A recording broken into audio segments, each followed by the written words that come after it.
प्यारे विद्यार्थियों, आपके अपने YouTube चैनल मनोहारी मैथ में आपका हार्दिक स्वागत है। प्रीवियस वीडियो में हम लोगों ने देखा था कि दो चरों में रैखिक समीकरण युग्म का हल किस प्रकार होता है। उसका हम लोगों ने जब ज्यामितीय ग्राफ जब खींचा था तो कुछ ऐसा प्राप्त हुआ था। कुछ समीकरण के जो है एक बिंदु पर प्रतिच्छेद कर रहे थे, कुछ समीकरण युग्म के रेखाएं दोनों समांतर थीं, कहीं काट नहीं रही थीं, और कुछ के वे एक दूसरे के ऊपर यानी कि संपाती की स्थिति आ गई थी। तो ये स्थिति एक बिंदु पर प्रतिच्छेद कर रहे हैं, या वे समांतर हैं या संपाती हैं। जब हम ग्राफ खींचेंगे तब हमको पता चलेगा, लेकिन तब तक बहुत समय लग जाएगा। तो समय को बचाने के लिए यहाँ पर समीकरणों के x, y और अचर पद, x के गुणांक, y का गुणांक और अचर पद की सहायता से हम वो स्थिति प्राप्त कर सकते हैं और बिना हल किए हम बता सकते हैं कि किस समीकरण युग्म का ये ग्राफीय निरूपण जो है अद्वितीय है, एक बिंदु पर काटेगा, और किसका जो है समांतर है और किसका संपाती है। तो आइए देखते हैं। यहाँ सबसे पहले a1 क्या है, पहले समीकरण के x का गुणांक, b1 है पहले समीकरण के y का गुणांक, c1 पहले समीकरण का अचर पद है। इसी प्रकार a2 दूसरे समीकरण का x का गुणांक, b2 दूसरे समीकरण के y का गुणांक और c2 दूसरे समीकरण का अचर पद है। इन्हीं की सहायता से हम वो प्रतिबंध ज्ञात करेंगे। तो सबसे पहला क्या है, यहाँ प्रतिबंध, यहाँ पर चार्ट बन गया है। प्रतिबंध, ज्यामितीय परिणाम और बीजगणितीय परिणाम क्या होगा। तो प्रतिबंध क्या है, इसमें पहले और दूसरे समीकरण के x के गुणांकों का अनुपात निकाला जाएगा, पहले और दूसरे समीकरण के y के गुणांकों का अनुपात निकाला जाएगा और अचर पदों का अनुपात निकाला जाएगा जिस पर हमको निर्णय लेना है। तो पहले और दूसरे समीकरण के x के गुणांक का अनुपात a1/a2 होगा और y के गुणांकों का अनुपात b1/b2 होगा। निर्णय क्या लेंगे हम, अगर a1/a2 b1/b2 बराबर नहीं है तो हम समझ लेंगे कि उन समीकरण युग्म का अगर हम ग्राफीय निरूपण करते हैं, x अक्ष और y अक्ष के अनुदिश उनको हम खींचते हैं, तो वो दोनों रेखाएं एक दूसरे को एक बिंदु पर प्रतिच्छेद करेंगी, और एक बिंदु पर प्रतिच्छेद करेंगी तो ये स्थिति ऐसी आएगी, एक बिंदु पर प्रतिच्छेद करेंगी तो उस प्रतिच्छेदन बिंदु का जो निर्देशांक होगा, x का भुज जो है x का उत्तर हो जाएगा और कोटि जो है y का उत्तर हो जाएगा। यानी कि एक बिंदु पर प्रतिच्छेद, तो एक यहाँ पर लिखा भी है अद्वितीय हल, अ माने नहीं, द्वितीय माने दूसरा, दूसरा हल नहीं, केवल वही x और y के एक एक मान प्राप्त होंगे।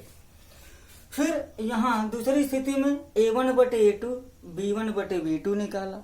अगर a1/a2 और b1 और b2 दोनों बराबर हो गए तो निर्णय नहीं लेंगे, c1/c2 भी ज्ञात करेंगे, क्योंकि ऐसी स्थितियां दो हैं, दूसरे और तीसरे में c1/c2 का रोल है। बिना c1/c2 की सहायता के हम यहाँ निर्णय नहीं ले पाएंगे।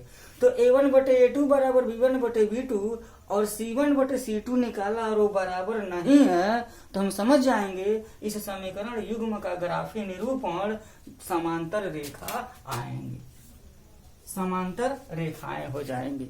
और वे समांतर रेखाएं जब होंगी तो वे कहीं काटेंगी नहीं, और जब कहीं नहीं काटेंगी तो कोई प्रतिच्छेद बिंदु नहीं मिलेगा।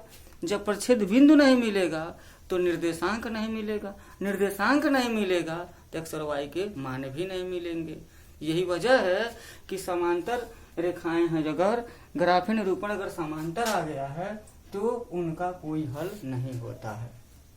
तीसरी स्थिति में a1/a2 बराबर b1/b2 बराबर c1/c2, तीनों बराबर हो गए।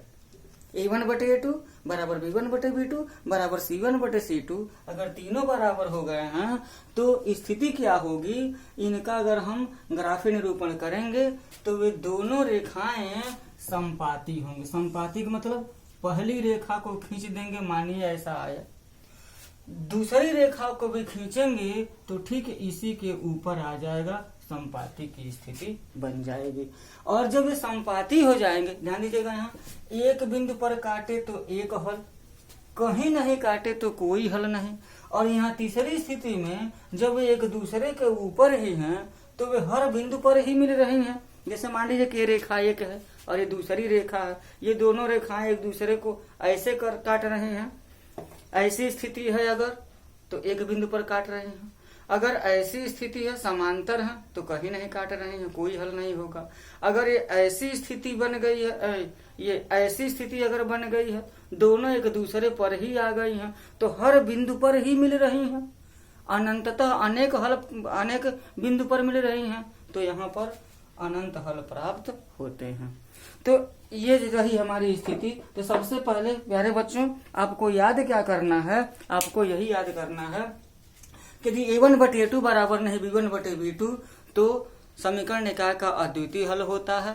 यदि a1/a2 बराबर b1/b2 बराबर नहीं c1/c2 तो समीकरण का कोई हल नहीं होता है। यदि a1/a2 बराबर b1/b2 बराबर c1/c2 तो समीकरण निकाय संपाती होते हैं, उनका अनंततः अनेक हल होता है। तो आइए एक एक एग्जाम्पल लेकर के हम देख लेते हैं। अब याद करेंगे जो पहला वीडियो था हमारा उसमें जिन समीकरणों को लेकर के उधर हम लोगों ने चेक किया था उसी से हम अब इन सूत्रों को, इन प्रतिबंधों को भी चेक करेंगे। अगर सही आता है तो बिल्कुल सही हो जाएगा, समझ में भी आ जाएगा। तो यहाँ पहले के लिए मैं लेता हूँ एक समीकरण ले लेता हूँ। क्या मानिए कि x-2y बराबर 0 समीकरण नंबर 1, और दूसरा समीकरण ले लेता हूँ 3x धन 4y ऋण 20 बराबर 0 ले लेता हूँ। या यहाँ पर ऐसे भी कर सकते हैं धन 0 बराबर 0 या ऋण 20 बराबर 0, समीकरण नंबर 1 समीकरण नंबर 2। ऐसा क्यों लिख रहा हूँ क्योंकि यहाँ पर लिखा गया a1x और b1y प्लस c1 बराबर 0, तो इसी के संगत x-2y प्लस 0 बराबर 0 हो सकता है। तो यहाँ पर अगर हम इससे तुलना करेंगे तो हमको a1 बराबर क्या मिल जाएगा, 1 मिल जाएगा। b1 बराबर क्या मिल जाएगा, ऋण 2 मिल जाएगा। c1 बराबर क्या मिल जाएगा, 0 मिल जाएगा। a2 बराबर क्या मिलेगा, 3। b2 बराबर क्या मिलेगा, 4। c2 बराबर क्या मिलेगा, मिल गया यहाँ। अब हम प्रतिबंध पर रखें कि a1/a2 बराबर कितना हो गया, 1/3। b1/b2 बराबर कितना हो गया, ऋण 2/4, या ये हो गया ऋण 1/2। अब c1/c2 की बात नहीं, यहीं पर देखेंगे a1/a2 और b1/b2 ये दोनों बराबर नहीं है। जब ये बराबर नहीं है तो क्या हो जाएगा हमारा, हम तुरंत निर्णय ले लेंगे। a1/a2 बराबर नहीं b1/b2 है तो ये समीकरण युग्म है, इसका अगर हम ग्राफ खींचेंगे तो दोनों रेखाएं एक दूसरे को एक बिंदु पर काटेंगी। प्रीवियस वीडियो में आप देख सकते हैं वहां पर ग्राफ खींचा गया था, एक बिंदु पर काटा था। अब दूसरा समीकरण ले लेते हैं हम, क्या 2x प्लस 3y माइनस 9 बराबर 0, और यहाँ 4x plus 6y minus 18 equal to 0 हो जाएगा। यहाँ equation number first, equation number second हो गया यहाँ। तो यहाँ पर डायरेक्ट मैं लिख देता हूँ a1/a2 बराबर क्या हो जाएगा, 2/4 बराबर 1/2। यहाँ जो है b1/b2 बराबर क्या हो जाएगा, ये 3/6। 3/6 का मतलब ये भी 1/2 ही हो जाएगा, ये दोनों बराबर हो गए। a1/a2 बराबर b1/b2, तो हमको c1/c2 भी निकालने की जरूरत पड़ेगी। ये -9 माइनस 18 और ये हो जाएगा 1/2। तो हम क्या देख रहे हैं यहाँ, a1/a2 बराबर b1/b2 बराबर c1/c2 हो गया। तो ये तीसरा ये तीसरे वाले का हो गया यहाँ पर, ये पहला एग्जाम्पल के लिए हो गया, ये तीसरे के लिए हो गया। यहाँ a1/a2 बराबर b1/b2 बराबर c1/c2 आया है, तो इसका जो ग्राफी निरूपण क्या हो जाएगा, अनंततः अनेक हल हो जाएगा यहाँ। और पिछले वीडियो में भी हम देख सकते हैं इन्हीं दोनों समीकरणों का को जो है ग्राफी निरूपण किया गया था, तो वे ये संपाती आए हुए थे। एक इसके लिए दूसरे के लिए हम बना लेते हैं, निकाल लेते हैं एक समीकरण। मानिए कि एक समीकरण हम ले लेते हैं x plus 2y minus 4 equal to 0 और 2x plus 4y minus 12 is equal to 0, ये हो गया। तो यहाँ पर क्या हो जाएगा, a1 बटे a2 1/2 हो जाएगा, b1 बटे b2 ये 2/4 है, 2/4 का मतलब 1/2 हो जाएगा।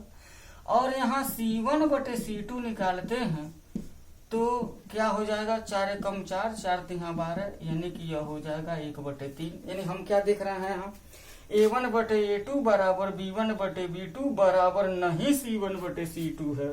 इसका मतलब इन दोनों समीकरणों को अगर हम ग्राफ खींचेंगे तो समांतर रेखाएं आएंगी और उनका कोई हल प्राप्त नहीं होगा। तो ये 3 नियम हैं और तीनों नियमों को 3 उदाहरण की सहायता से इसको दिखाया गया।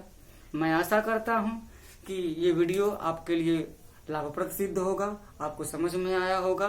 तब तक के लिए धन्यवाद। जय हिंद।